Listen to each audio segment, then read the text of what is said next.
She stepped onto the world's most elite ballet stage, with no shoes, just scars, silence, and a soul that wouldn't bow. They laughed. Then she danced, and the room forgot how to breathe. Who let the cleaning girl on stage? The words dropped like a blade, slicing through the hallowed silence of the Royal Aurelia Ballet Academy's grand hall. 300 velvet seats, crystal chandeliers dripping like frost from the ceiling. Every surface either gold, glass, or polished to a mirrored shine. The smell of expensive perfume and expectation. And in the middle of it all, barefoot, breath held alone, stands a girl in a linen dress with fraying seams and dirt-kissed ankles. Her name is Amara Vale, and she is not supposed to be here. She has no invitation, no last name worth remembering, no sponsor, no formal training. Her hair is braided like a village child's, not sculpted like the high-born ballerinas who arrived in limousines this morning. There is no music playing yet, just the slow simmer of disbelief and disdain. At the judges' table, a woman in a pearl-studded collar leans back with a smirk. This isn't a charity audition. Someone coughs. Another girl backstage giggles, phone already in hand, recording. Comments scroll live on a private Instagram stream. When did street dancers get so bold? She's not even wearing tights. You. Watch her fall in 3, 2, but Amara doesn't flinch. Her eyes don't dart. They stare, steady, dark, and utterly unafraid, into the faces of power, because she's been watching this stage all her life. From outside the West Wing, where the laundry steam escapes into the alleys, her mother's hands, raw from detergent, once wrung out the very leotards of the girls now whispering backstage. Amara, then just a child hiding behind hampers, memorized the sound of pliés and pirouettes. She mimicked them with flour sacks, tied around her waist, spinning across cracked courtyard stone. No mirrors, no instructor, just instinct. And now, the gate she never dared touch had been left slightly open. Only for a moment. Only because a janitor forgot to latch it. Only because the auditions ran late and the hall had a last-minute cancellation.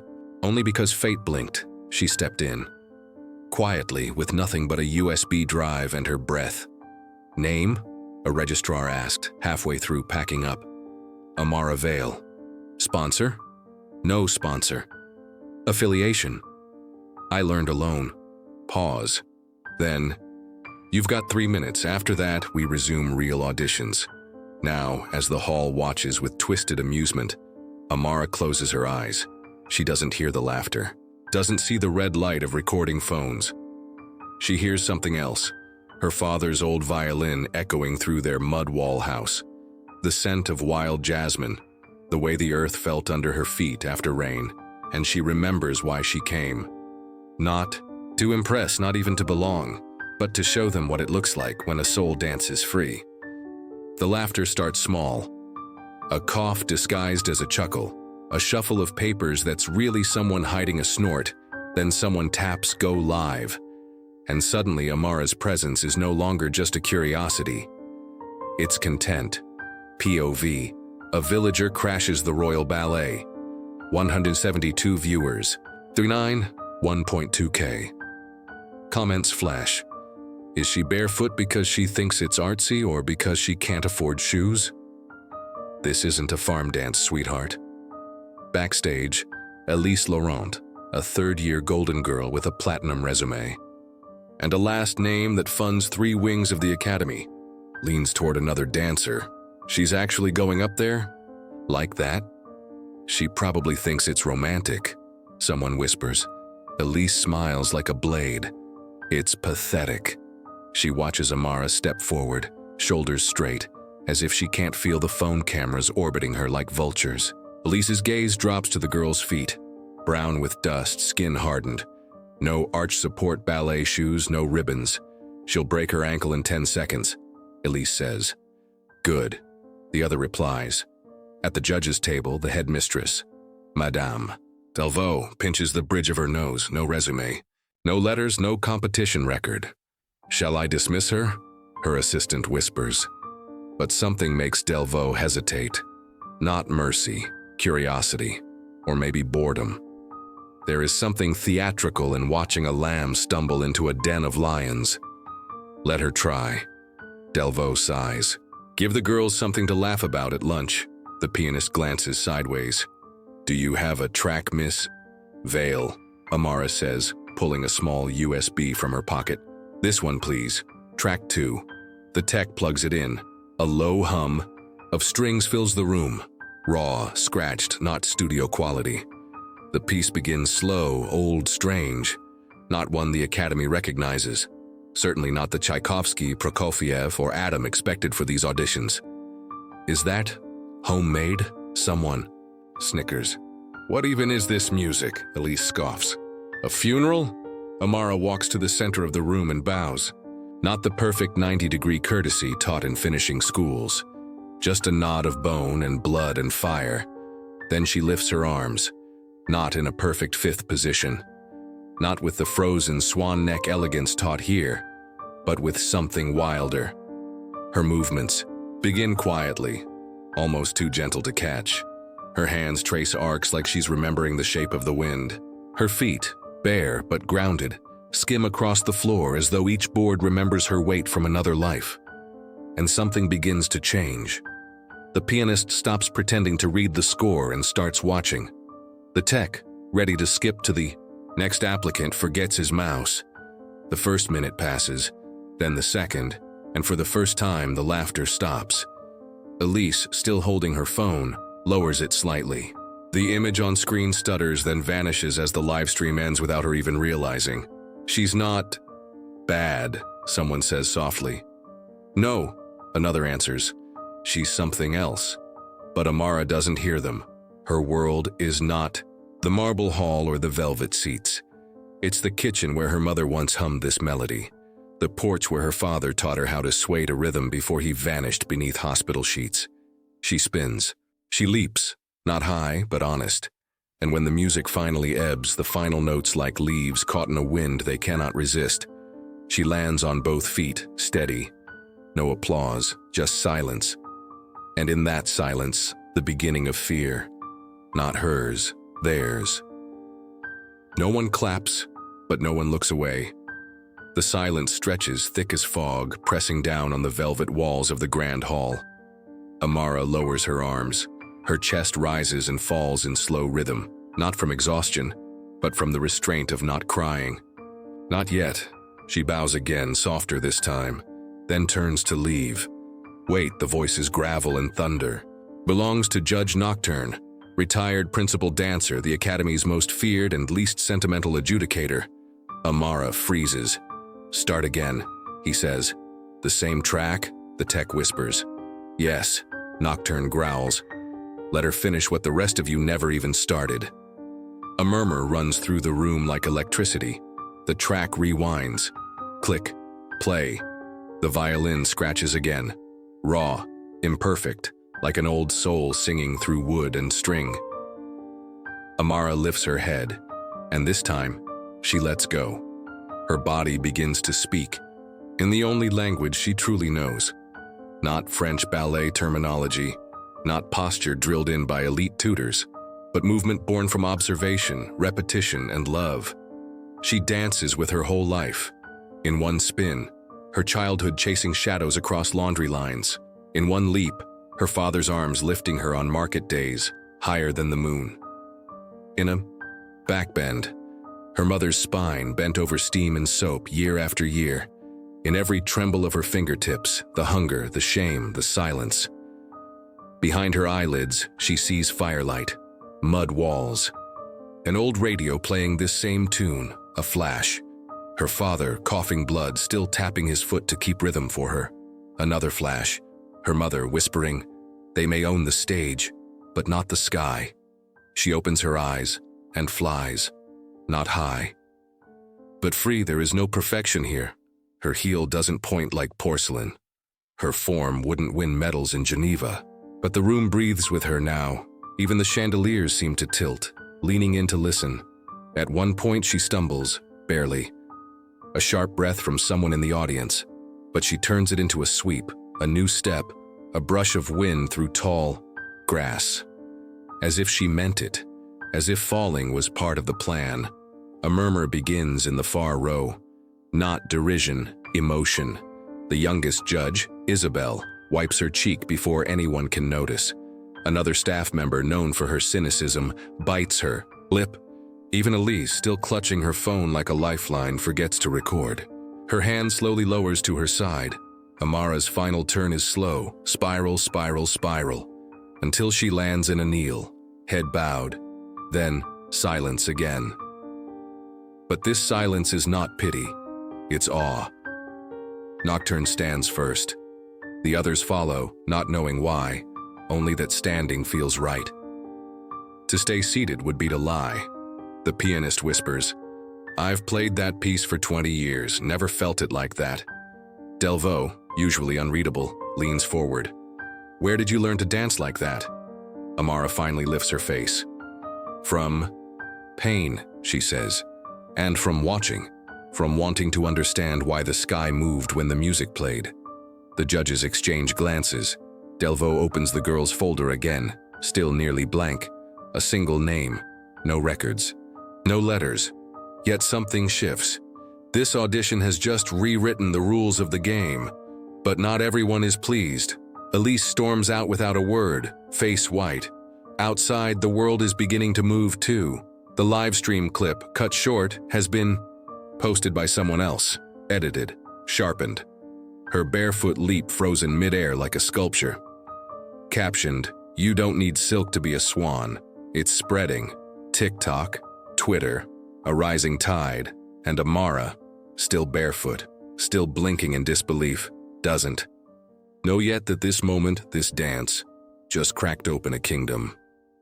It starts with a whisper, a 15-second clip, shaky camera, poor lighting. No names, just a barefoot girl, mid-spin, surrounded by gold she doesn't belong to. Captioned, "She didn't bring shoes, she brought fire. It explodes. Overnight." It has 2.3 million views. By morning, it's 11 million. By noon, it's on Good Morning Britannia, Ballet Weekly, even BuzzFeed. Who is Schward the Barefoot Swan? The peasant girl who silenced the elites. You won't believe how she made judges cry. Every share adds fuel. People don't just watch, they feel, they see in her something they've forgotten. Truth, struggle, raw hunger, a voice for the voiceless, without needing words. In the grand hall, panic brews. The Academy's board is flooded, with calls. Donors asking who this girl is, why they hadn't heard her name, why she's not already accepted. Or worse, why are there videos of students mocking her? Why is one of your top dancers quoted saying, "Go home, peasant"? Someone leaks Elise's comment. She deactivates her Instagram by lunch. Amara is called in for a review. She walks in wearing the same linen dress. This time, no one laughs. Delvaux sits still, her hands folded. Her voice clipped but clear. "We've never had a situation like this." Nocturne, standing behind, simply says, "Talent made us listen, but heart made the world watch." They hand her a letter, stamped with gold, signed by every member of the judging board. "Miss Amara Vale, we hereby offer you full admission to the Royal Aurelia Ballet Academy, on scholarship, with housing, mentorship, and stipend. You may, should you choose, perform barefoot." Amara doesn't cry, but she whispers, "Thank you for seeing." Meanwhile, the school's social feeds post a carefully crafted message. Excellence comes in many forms. We are proud to welcome Amara Vale, whose passion reminds us why we dance. But everyone knows, it wasn't the school that welcomed her. It was the world that forced their hand. Interviews follow. News cycles devour her story. A viral quote from one of her first press appearances is reposted everywhere. "They taught me silence. I answered in movement." Former alumni reach out. A ballet legend offers her private coaching. A famous Broadway choreographer tweets, "This girl made me feel again." That's rarer than perfect technique. And somewhere in a small town, in a cracked house with laundry hanging on a line, her mother presses her phone to her chest and sobs. Not because Amara made it, but because she made it as herself. Meanwhile, Elise watches from exile. She sees her brand sponsorships dry up, her follower count crumble. The perfect kingdom she inherited begin to question itself. She watches Amara's face appear on magazine covers. Barefoot, always barefoot. And one night, scrolling through the rage of her own regret, Elise stumbles across a video, Amara dancing, not at Aurelia, but in a gravel courtyard, with children, dirty feet, pure joy. Not for stage lights, just for the sky. And for the first time in years, Elise doesn't feel superior. She feels small. A year passes. The Royal Aurelia Ballet Academy has changed, but not much. The walls are still ivory. The air still carries the weight of legacy. But there's something new in the hallways now. Silence, respect, unease. Whenever Amara walks past, people move aside, not because they look down on her, but because they know she rose from below and did it without asking permission. She trains harder than anyone, arrives first, leaves last, but still walks home with no car, no heels, just the same soft steps. She's been offered shoes many times, but most days she declines. My feet. Remember where I came from, she once said. I want the floor to remember me too. Her movements have refined, but her soul remains untamed. She's been on magazine covers, modeled for causes. But she still spends Sundays dancing in the park with children who can't afford lessons. One video of her teaching a boy with autism goes viral. A comment with 50K likes reads, "She's what the art world forgot, humanity." Now, the lights rise on opening night. It's the Academy's centennial performance. Every ticket sold, press in every seat. They're doing Swan Lake. Of course.